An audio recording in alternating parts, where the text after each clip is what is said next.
बिस्मिल्लाहिर्रहमानिर्रहीम। अस्सलाम वालेकुम नाज़रीन, आप यूट्यूब चैनल देख रहे हैं। मैं तवक्कुल हुसैन हूँ। नाज़रीन, इमरान खान का जो हकीकी आज़ादी मार्च का काफ़िला था वो जब गुजरांवाला से चल कर वज़ीराबाद के नज़दीक मौलाना ज़फ़र अली चौक पर पहुँचा तो कल गुज़श्ता शब एक नाम नहाद नवीद नामी एक दहशत गर्द ने इमरान खान पर 9mm पिस्तौल से फायर खोल दिया। उसका मेन मकसद तो इमरान खान को कत्ल करना था, लेकिन वो अल्लाह पाक रखने वाला है। अल्लाह पाक की ज़ात बहुत बड़ी है।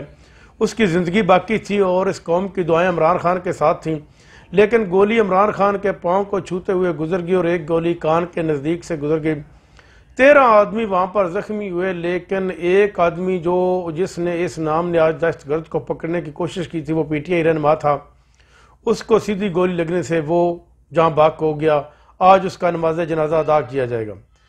बात यह नहीं है कि उसने हमला किया, बात दरअसल यह है कि इमरान खान के ऊपर हमला ये पाकिस्तान की एक सलामती के ऊपर हमला है, क्योंकि एक इतने बड़े लीडर को इतनी सिक्योरिटी ना देना भी एक सवालिया निशान है।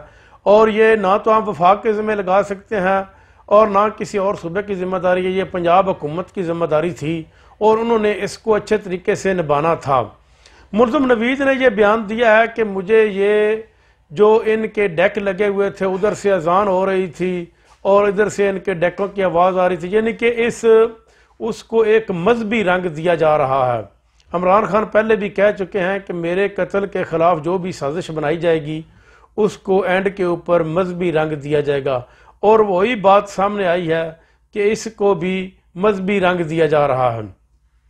इमरान खान का जो ये कातिल है जिसको मतलूबा तौर पर पकड़ लिया गया है, इसने थाने में जाकर फ़ौरन इसका बयान दिलवाया गया, लेकिन ये भी एक पूछने की बात है कि वो बड़े अच्छे और मुतमिन अंदाज से ये बयान दे रहा है। आया कि ये फायर की जो इमरान खान या उसके काफिले के ऊपर हुए हैं इस आदमी ने किए हैं या कोई और करने वाला है, इस बात का भी अंदेशा है कि जिस तरह वो बयान दे रहा है कि मे भी कि ये आदमी ना हो, पंजाब हुकूमत ने अपनी कार्रवाइयाँ डालते हुए इस आदमी को पकड़ लिया हो और कोई और आदमी हो, ये भी हो सकता है। इमरान खान के खिलाफ जो इमरान खान को जो मतलब शहीद करने की कोशिश की गई है, इसके खिलाफ पूरी दुनिया में एहतजाज जारी है। पूरी दुनिया के वज़रा आज़म ने कंदोलेंसी भेजे हैं, मरासले भेजे हैं और उन्होंने इसके ऊपर अफसोस का इजहार किया है। साथ ही साथ इंग्लैंड में एक बहुत बड़े लोगों की तादाद जो है वो नवाज शरीफ की रहायशगाह के बाहर इकट्ठे हो गए हैं और उन्होंने वहाँ पर नवाज शरीफ के खिलाफ नारेबाजी की है और इमरान खान की ज़िंदगी और उसके लिए दुआ भी की है। अब नून लीग वालों का निकलना, वज़ीर हों चाहे आम कारकुन हो, वो पाकिस्तान में इंतहाई मुश्किल हो चुका है।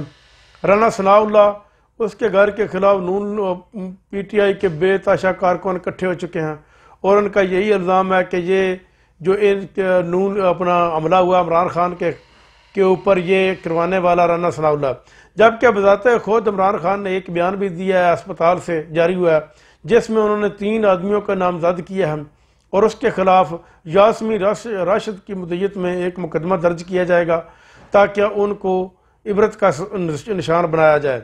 और आज इमरान खान अपनी पार्टी बॉडी से एक खिताब भी करेंगे जिसमें वो फैसला करेंगे कि आया कि हम इस लॉन्ग मार्च को जारी रखेंगे कि यहाँ पर ही ख़त्म कर दिया जाएगा। अगर तो ये इमरान खान अपने लॉन्ग मार्च को जारी रखते हैं तो उसको इतनी बड़ी चोटें नहीं आई। एक अहमद चट्ठा है, फैसल जवेद है, वो थोड़े ज़्यादा ज़ख्मी हुए हैं, जबकि इमरान खान को अल्लाह पाक की ज़ात ने अपने फजल व करम से महफूज रखा है और इस मुल्क की तकदीर बदलने के लिए और ये जो चोर नाम नहाद डाकू सियासतदान और इनके सहूलतकार जो भगौड़े भागे हुए हैं उनको पकड़ने के लिए और उनको सजाएं दिलवाने के लिए ज़िंदा रख लिया है।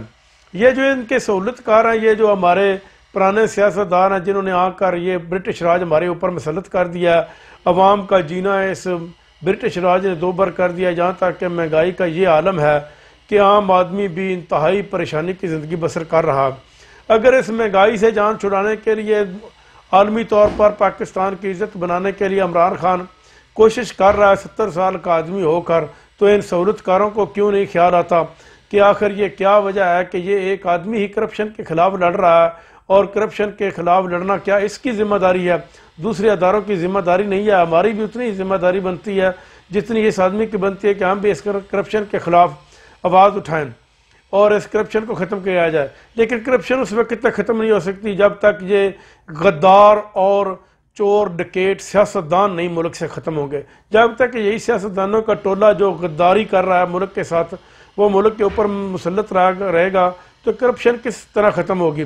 اس ملک کو خدا را صاف اور شفاف الیکشن کی طرف لے جائیے اور صاف اور شفاف الیکشن یہ اس ملک کا واحد عالم تاکہ جو بھی پارٹی آئے وہ ملک میں ترقی کی راہ کو گامزن کر سکے اور اس ملک کو ترقی کی راہ کے اوپر گامزن کر سکے اور دنیا پوری میں اس ملک کا نام روشن کر سکے. اب تک کے لیے اتنا ہی. اپنا خیال رکھیے گا. اللہ نگہبان.